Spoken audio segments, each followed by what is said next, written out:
안녕하세요. 언니가 보고 있다 20번째 시간입니다. 처음에 이 프로그램 시작할 때는 설마 이렇게 5달 넘기라고 생각하지 않았는데요. 벌써 이렇게 20번째나 그 시간이 됐네요. 오늘 나오신 분들 소개 올리겠습니다. 저와 함께 공동 진행을 하고 있는 김남희 기자, 오늘도 함께 했습니다. 예, 20번째 나왔습니다. 네.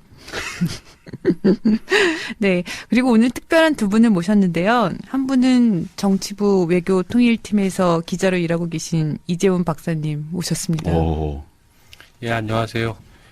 한겨레에서 통일팀장 맡고 있는 이재훈이라고 합니다. 처음 나온 건데요. 서툴더라도 잘 봐주시기 바랍니다. 다 같이 서툽니다. 괜찮습니다. 또 정치팀에서 그 주옥 같은 칼럼 우충좌도를 쓰고 계신 김의겸 선임 기자 모셨습니다. 네, 학사 출신 선임 기자 김우겸입니다. 그리고 매번 보니까 제 소개를 빠뜨렸더라고요. 저는 한겨레 정치팀의 이유주연입니다. 반갑습니다. 네. 일단 그 이재훈 기자께서는 그 외교부와 통일부 취재를 얼마 동안 하셨죠? 10년 넘지 않으셨나요? 98년 7월부터 했으니까 얼마 된 거죠? 그때부터 하면 18년인데요. 근데 중간에 회사 일로 이런저런 일로 내근도 하고 그래서 몇 년 빼면 10몇 년 정도 한 셈입니다. 네. 진짜 박사시잖아요. 제가 아까 박사라고 소개해드렸지만. 예, 뭐 박사긴 한데요. 뭐 세상에 박사 많기 때문에 별로 중요한 일은 아닌 것 같습니다. 네. 그 전공 전문가로서 저희가 오늘 모셨고요. 김의겸 선임 기자께서는 27일 오전 10시 기준으로 한겨레 신문 누리집에서 PC와 모바일 등을 통하여 12만 명이 봤다는 칼럼을 쓰셨습니다. 우리가 몰랐던 반기문. 네. 전 반기문 잘 모르는데요. 귀국을 한다니, 방한을 한다니 주변 사람들 이야기를 듣고 한번 네. 써봤습니다. 그래서 오늘 이 두 분을 모신 이유를 보면 당연히 아시겠지만 요즘 언론을 달구고 있는 인물 반기문 유엔 사무총장에 대해서 오늘 한번 이야기를 나눠보겠습니다. 반기문 총장이 25일 방한에서 첫 행사로 제주도 서귀포에서 열린 관훈클럽 간담회에 참석했어요. 네.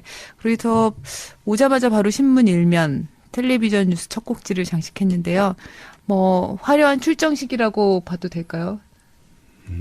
절 보고 물어보시는 건가요? 제주도를 보내줬으면 제가 자신 있게 답할 수 있는데. 보내줬어도 간담회에 못 들어갑니다. 비공개였기 때문에. 네. 반기문 총장 워딩을 보면서 어떤 생각을 하셨는지요? 출정식이라고 하는 표현이 맞을 듯한데.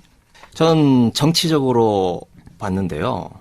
반기문 총장의 입장에서만 보면 그렇게까지 급하게 할 이유가 없습니다. 말을 급하게 하고 특히 1월 1일 한국에 돌아와서 한국 시민으로서 날짜까지 못 박았어요.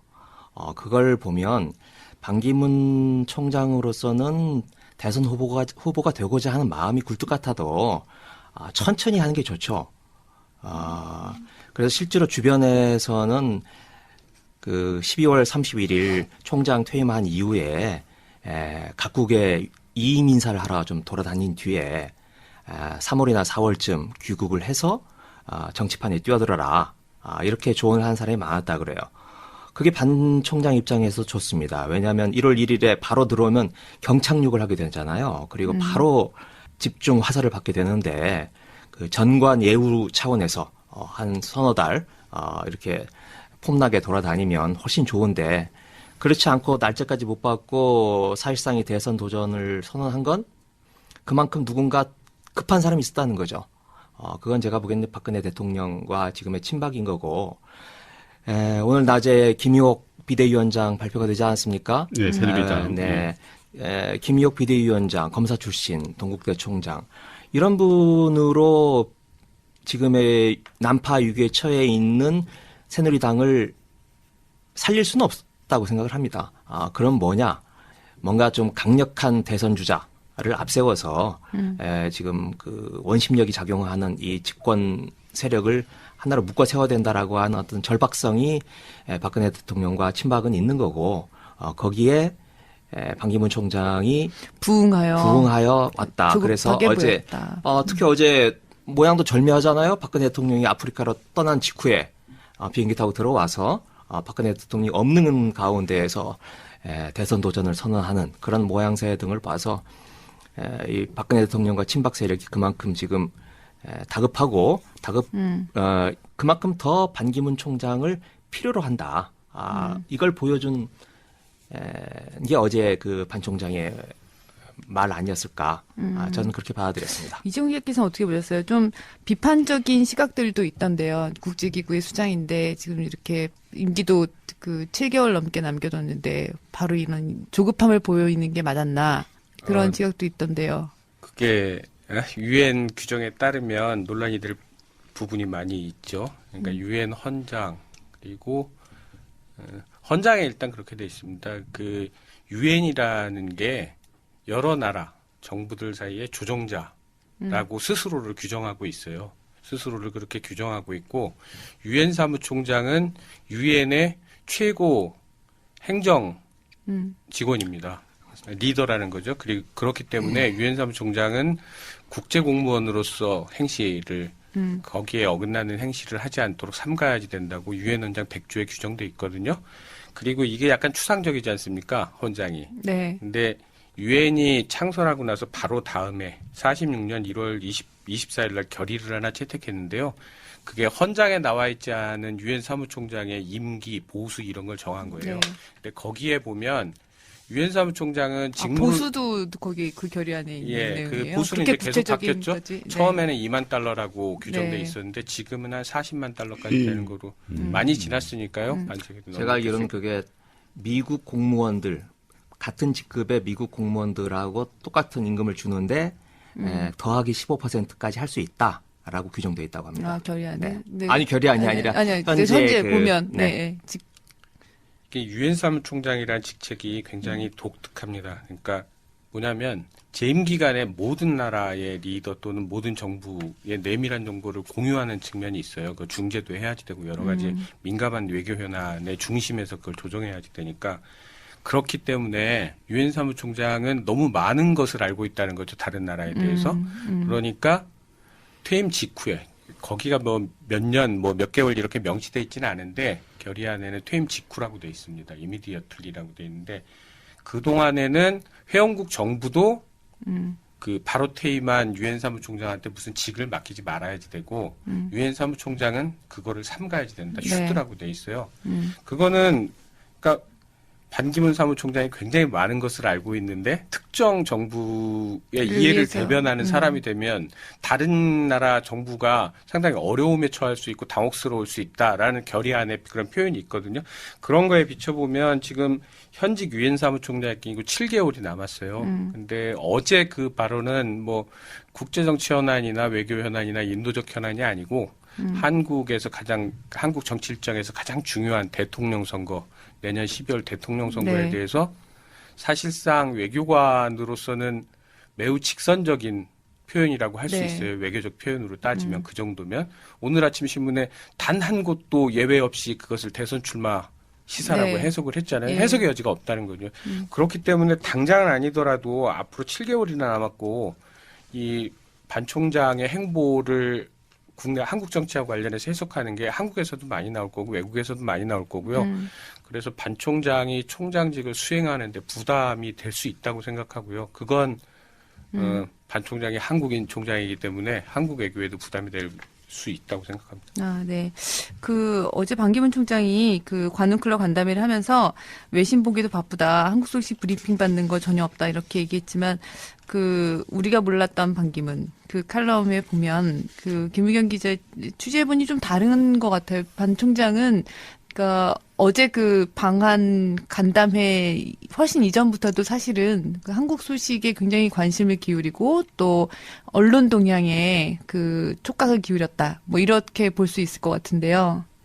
네, 반기문 총장이 새벽 4시 반이면 항상 일어난다고 합니다. 그게 뭐 젊었을 때부터 수십 년 동안 습관인데 장욱진 비서 우리 외교관 출신입니다. 장욱진 비서가 제일 먼저 전날 보도된 내용들을 스크랩을 해서 가져다 주는데 그 스크랩의 내용이 이 유엔 또는 뭐 각국의 분쟁 이런 것과 관련된 뭐 CNN, BBC, AP, 뭐 뉴욕타임스 기사가 아니라 한국의 정치 동향, 특히 그 중에서도 반기문 총장과 관련된 우리나라 언론 보도는 유엔 사무총장으로서의 반기문은 거의 보도하지 않고 있잖아요. 네. 항상 대선 후보로서의 반기문을 보도하고 있는데 그 보도 내용이 언론 스크랩을 가져가면 제일 윗순서대로부터 올라가 있다고 합니다.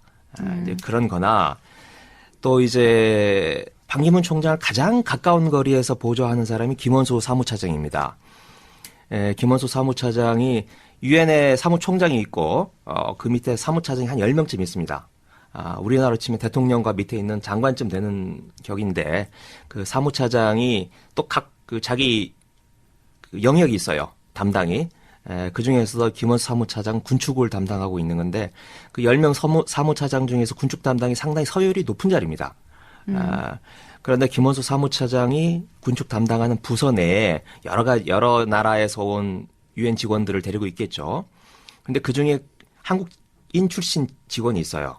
부국장급이라는데 그 사람에게 개인적인 미션을 줘서 당신이 이 반기문 총장과 관련된 한국의 정치 동향을 당신이 스크린해서 그걸 보고하는 걸 맡아라라고 했다는 겁니다.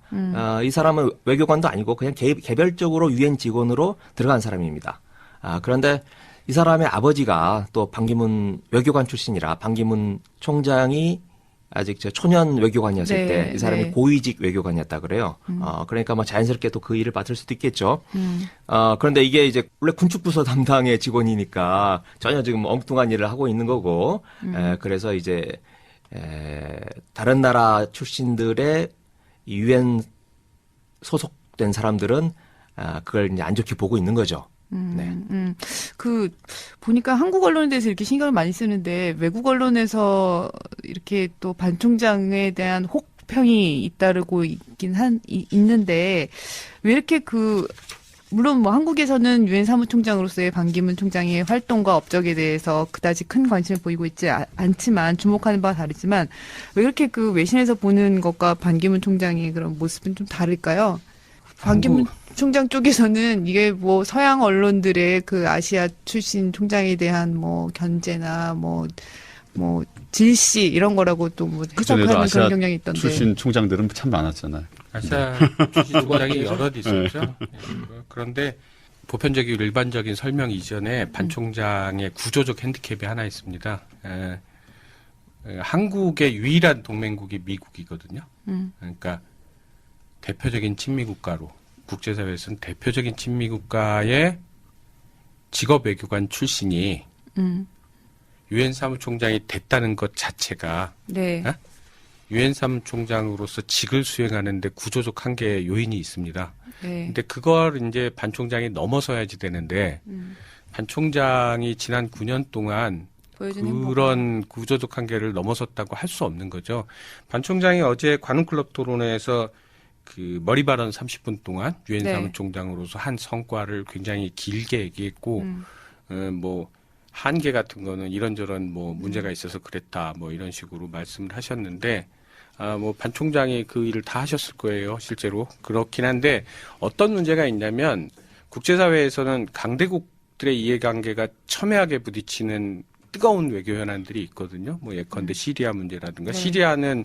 시리아 사태는 미국하고 러시아가 정면 충돌하고 있잖아요. 뭐 네. 우크라이나는 유럽 그렇고 그런 문제들 뜨거운 외교 현안에서 유엔 사무총장의 존재감이 드러나지 않는다는 거. 네. 그게 이제 큰 거죠. 뭐 아니면 다른 문제 뭐 인권이나 이런 데서 그럼 반기문 총장 하면 인권이 생각난다든가 소수자 인권이 생각난다든가 그러냐 이런 거였죠.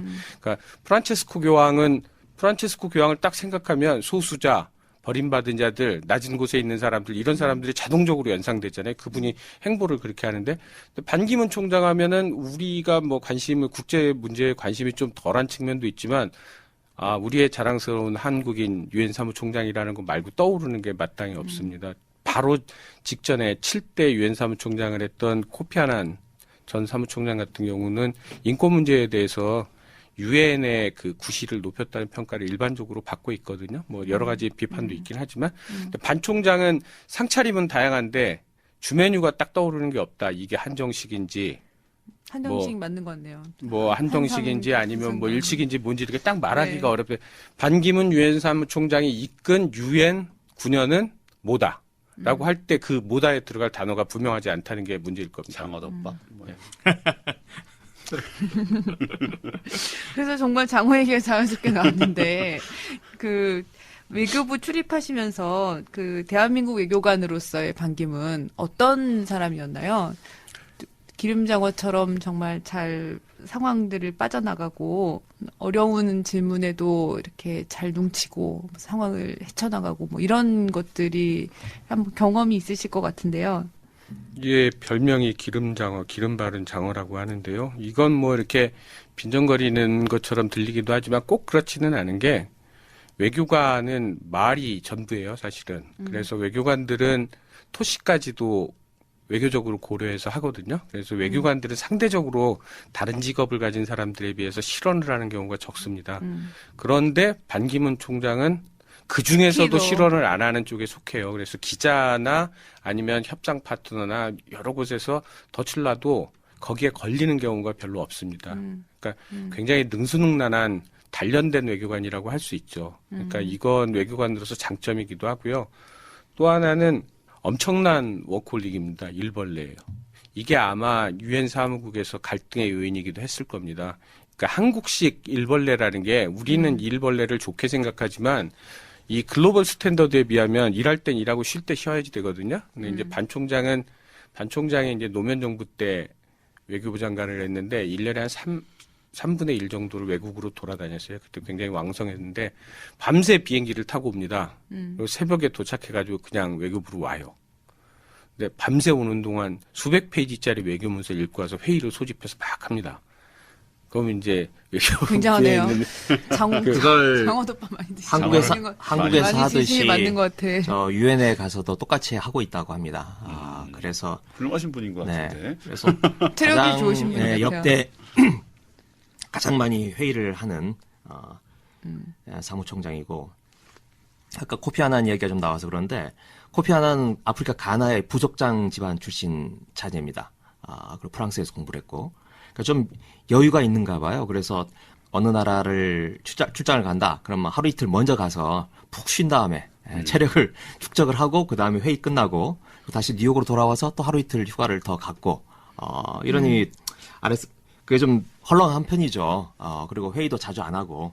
근데 반기문 총장은 이제 그런 거 전혀 없이 아주 빡빡하게 한국에서 하듯이 하니 유엔에서의 반발도 그래서 좀 나온 것 같습니다.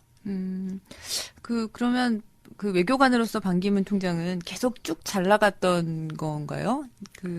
비교적 잘 나갔다고 봐야죠.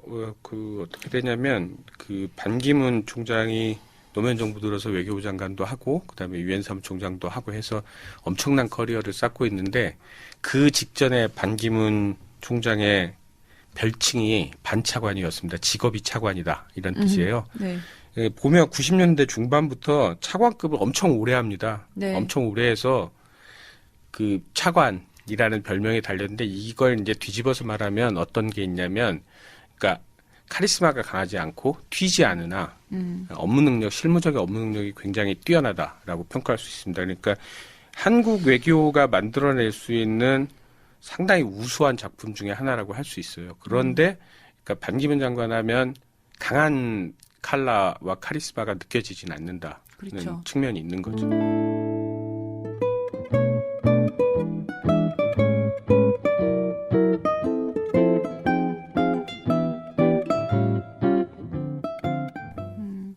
그 차관급 얘기하셨으니까 얘긴데 그 외교부 장관이 돼서 예. 사무총장이 되지 못했던 뻔한 그런 상황도 있었지 않습니까?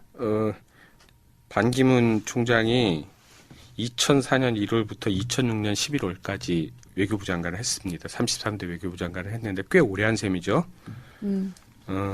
그리고 뭐 퇴임이 뭐 잘리거나 그런 게 아니고 유엔 사무총장이 돼서 이제 자동으로 네. 그걸 내려놓고 간 네. 건데 사실은 천진만고 끝에 장관이 됐는데 장관 되자마자 사표를 내야 될 상황이 있었어요. 다들 기억하실 텐데 2004년 6월에 그 김선일 씨가 이라크에서 사망한 일이 있습니다. 네. 무자히드한테 참수당했는데요. 그게 반 총장이 외교부 장관이 된 지 한 5달이 조금 못 됐을 때예요. 통상 그런 일이 벌어지면 그러니까 한국 외교를 담당하는 책임자인 외교부 장관이 정치적 책임을 지고 사표를 내게 되는데 그 당시에도 뭐 언론에서도 외교부 장관이 잘못했으니까 물러나라. 언론에서도 그런 기사가 좀 났어요. 근데 이제 반 총장은 직업을 차관으로 지내다가 장관이 됐는데 다섯 달도 안 됐는데 네. 얼마나 아쉽겠습니까? 고민하다가 이제 주변에 있는 언론인이나 이제 같이 있는 사람들한테 물어본 거죠. 근데 이제 그 중에 그 고참 경력이 많은 기자가 그런 얘기를 했습니다. 바로 노무현 대통령한테 사표를 제출해라. 그러면 노무현 대통령은 반려할 거다. 왜냐? 노무현 대통령의 그 정치 스타일이나 여러 가지 의사결정 방식에 비춰볼 때 이런 사건을 외교부 장관의 책임이다라고 묻지 않을 거다. 반려할 텐데 반려하게 되면 정부 안에서도 청와대에서도 그리고 외교부에서도 사퇴는 잠들 수밖에 없다. 왜? 대통령이 반려를 했기 때문에. 그리고 실제로 그렇게 해서 반려됐습니다. 그리고 그렇게 과감한 물론 조언을 들었지만 그런 과감했던 행보들이 그러면 다시 또 장수를 하게 되는 그런. 그러니까 과감했다기보다는 그러니까 리더십의 특징 중에 하나를 어려운 처지 상황에 몰렸을 때 혼자 외롭게 고독하게 고민해서 결정하지 않고 자기가 믿을 만한 주변 사람들의 의견을 폭넓게 수렴한다는 거죠. 그러니까 무난한 스타일이에요.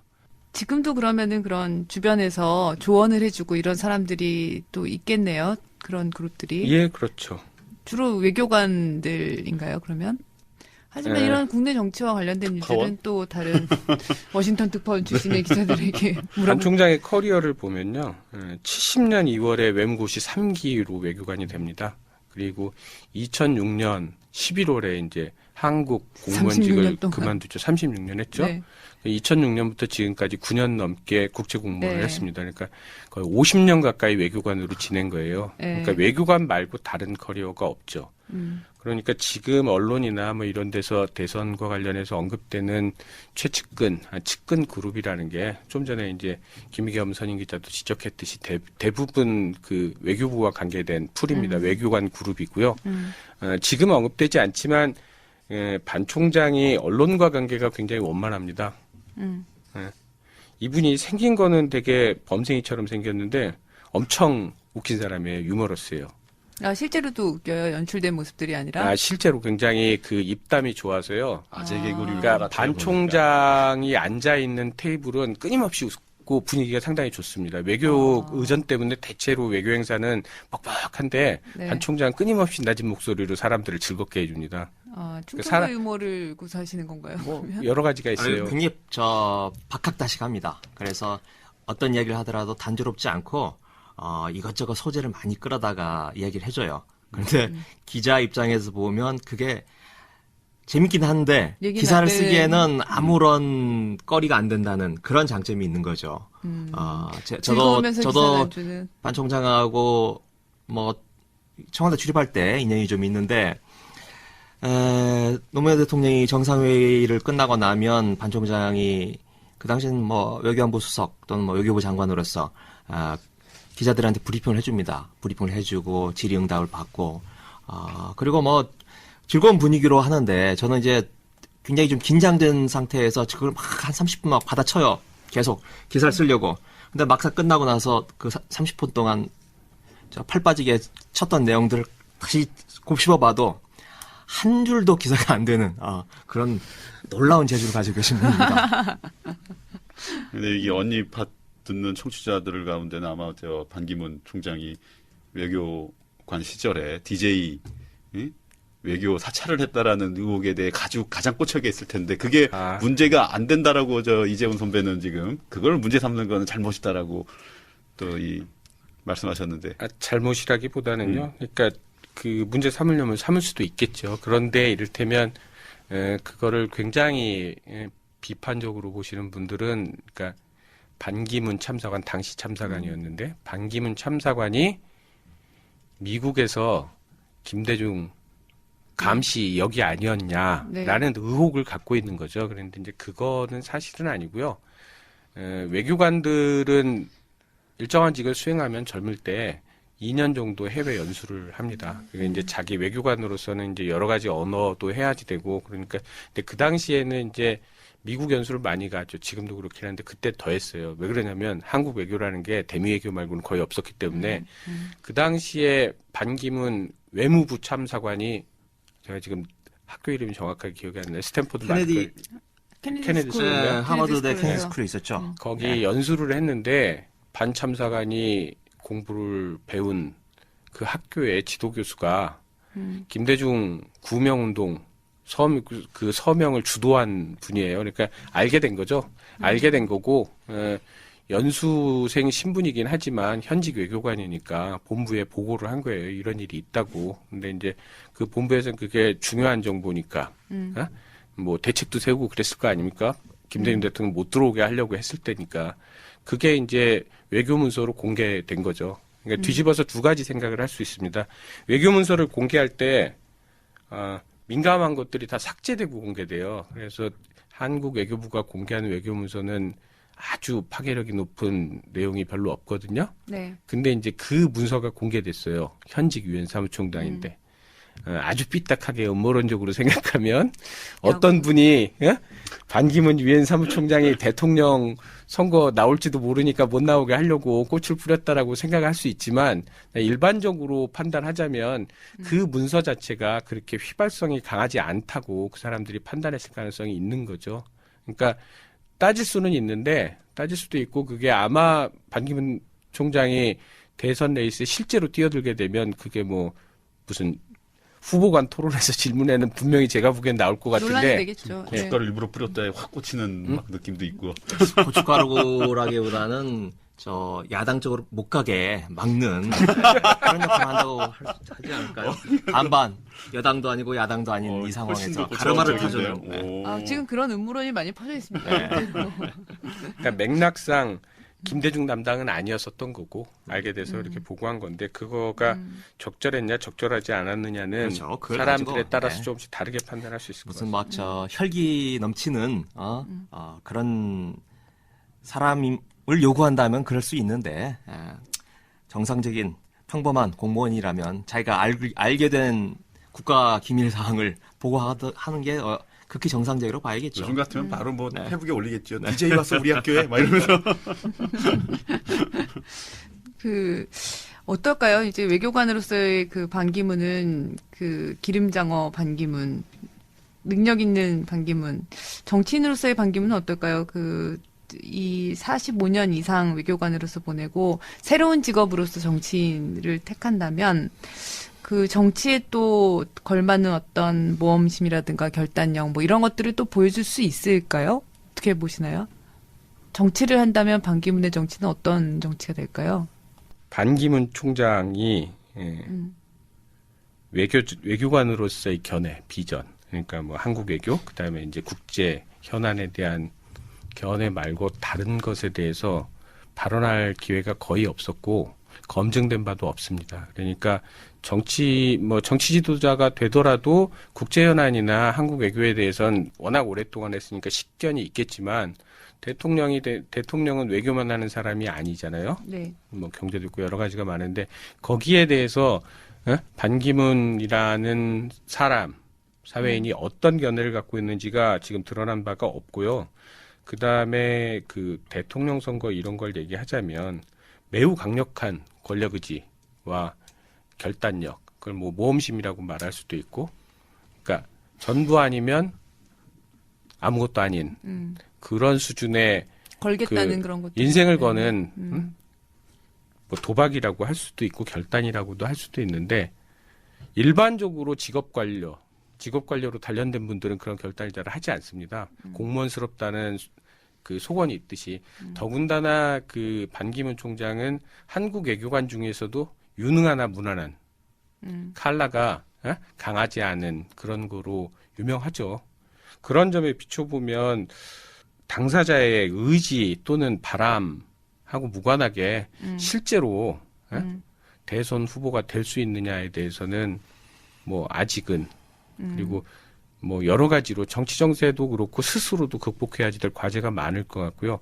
그게 극복될지는 모르는 문제인 것 같습니다. 저도 네. 반기문 사무총장이라는 분이 세계 대통령이라고 하는 사무총장까지 올라가기까지의 과정을 보면 물론 본인이 부단히 노력하고 항상 준비하려고 한 자세가 있는 건 분명히 해요. 그런데 그런 정도까지 올라가고 지금 대통령 후보로 거론되기까지는 굉장히 우연적인 요소와 상황이 그렇게 만들어준 거지 본인이 그걸 돌파하고 뚫어나가는 힘이 있나? 거기에 대해서는 저도 좀 의문입니다. 그 얼마 전에 나온 책에서 그 청와대 인사비서관 출신인 최강욱 씨가 쓴 책에 그런 내용이 있다고 그래요. 저도 보지는 않았는데 한 3번의 그 우연히 작용을 했다고 하는 거 아니겠습니까? 이미 한물간 외교관, 그 유엔 총회 의장 비서실장이라고 하는 아주 사실상 보직 해임된 그런 자리였는데 노무현 정부 들어서서 같은 충북 출신이고 뭐 인적 관계가 한 달이 건너서 되는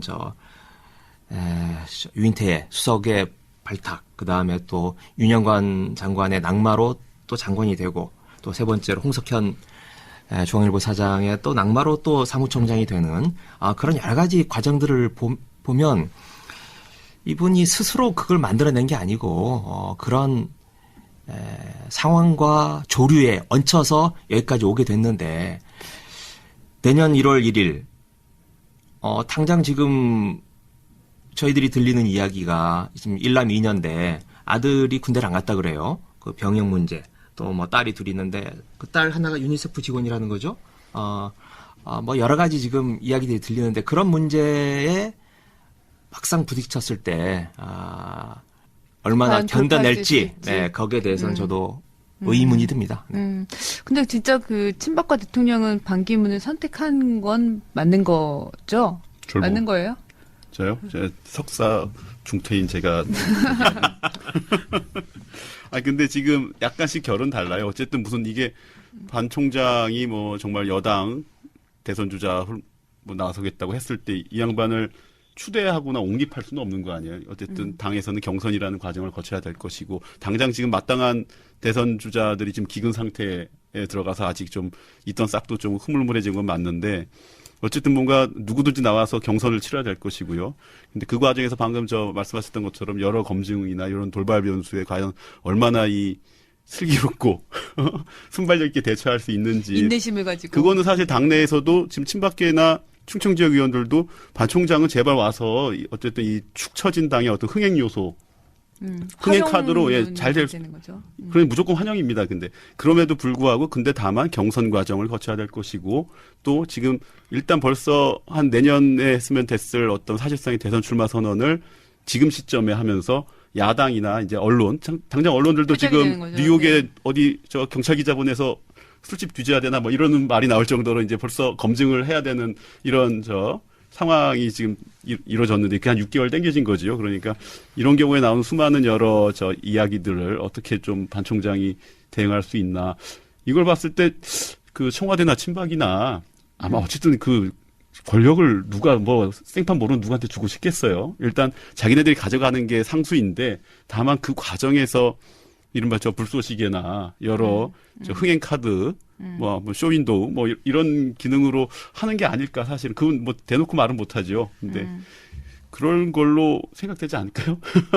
게다가 근데 반 총장 입장에서는 사실 친박계가 워낙 지금 세게 뛰어서 그러는데 친박계 후보로 나오는 게 무슨 도움이 될까? 사실 내년 대선은 박통과 친박에 대한 심판 선거가 될 것이고 정권 심판 대선이 될 것인데 친박의 적자처럼 지금 계속 이미지가 각인되는 게 그 양반 입장에서도 절대 좋지 않을 텐데요. 그러니까 그 둘 사이에서 어중간한 적정한 선에서 경선 과정에서 뭐 드롭이 될 수도 있고요. 아니면 그냥 헤어질 수도 있고 적정한 선에서 서로 이제 손을 털지 않을까 하는 생각도 합니다. 지금은 그 서로가 서로를 필요한 시점인 것 같아요. 그래서 그만큼 대통령과 친박은 다급한 상황인데 과연 반기문도 알죠. 반기문 총장도 지금 총선에 이렇게 참패한 뒤에 얹혀가는 게 도움이 안 될 거라고 아는데 그런데도 그걸 응해주는 걸 보면 저는 안철수 효과를 감안한 게 아닐까 이런 생각이 듭니다. 말하자면 4년 전에 5년 전이죠. 4년 전 5년 전 그 바람이 불었던 안철수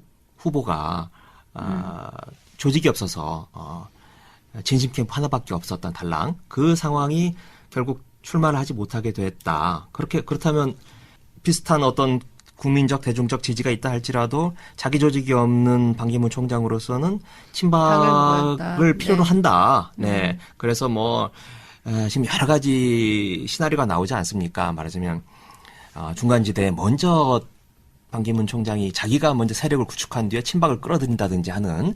근데 그런 건 굉장히 비현실적이라고 생각이 됩니다. 현실 정치에서. 그래서 뭐 굉장히 주변에서 그 정치인 조언을 해주고 있을 것 같은데 한국 정치의 지나온 과정을 보면서 조직이 필요하다, 당이 필요하다. 그리고 그걸 위해서는 지금 당신이 말하자면 친박의 요구를 어느 정도 받아들여야 그 다음 단계로 넘어갈 수 있다. 이렇게 판단하고 그렇게 조언하는 게 아닌가. 그리고 그걸 받아들인 게 아닌가. 근데 이제 한국사에서 어쨌든 권력 의지를 드러내는 순간 이제 비판이 이제 나오잖아요. 그러니까 실제 반 총장이 그동안 아사무사하게 입장 안 바뀔 때는 뭐 지지율 세게 나오고 뭐 굉장히 좋았어요. 근데 당장 오늘 기사들에 대한 반응이 보면은 그럴 줄 알았다. 이런 거거든요. 정의화 국회의장도 어제까지는 이미지 좋았다가 어저께 이제 좀 뭐 해서 뭐 나 하겠다고 무슨 대권 뭐 캠프처럼 빅텐트 얘기 나오고 하니까 바로 또 그럴 줄 알았다거든요. 그러니까 이제 앞으로 아마도 이제 반 총장에 대한 뭐 대선 주자 후보군 지지도 조사 같은 게 그동안은 뭐 신년이나 특정한 시기에 어쩌다 한 번씩 되는데 아마도 이제 당장 내일 뭐 갤럽인지 모르겠지만 앞으로 여론조사에서는 여권 후보든 아니면 전체 후보군이든 아마 상수로 놓고 이제 계속 갤럽에서도 이제 검토하고 있다고 그럴 때면 하더라고요. 이제 어떤 네. 지지율 추이 같은 게 등락이 보일 것이고 이제 어떤 그거에 따라서 떨어질 경우에 이 양반이 어떻게 대응할 것인지 계속 상승할 경우에 친박이나 반 총장은 또 어떻게 나올 것인지 여러 상황이 될 텐데 이제 그게 노출됐을 때 그 이제 1년 넘게 끌어갈 이 레이스에서 반 총장이 아까 말씀하신 어떤 세력을 가지고 어디서 뭘 할 수 있을지는 참 재밌네요.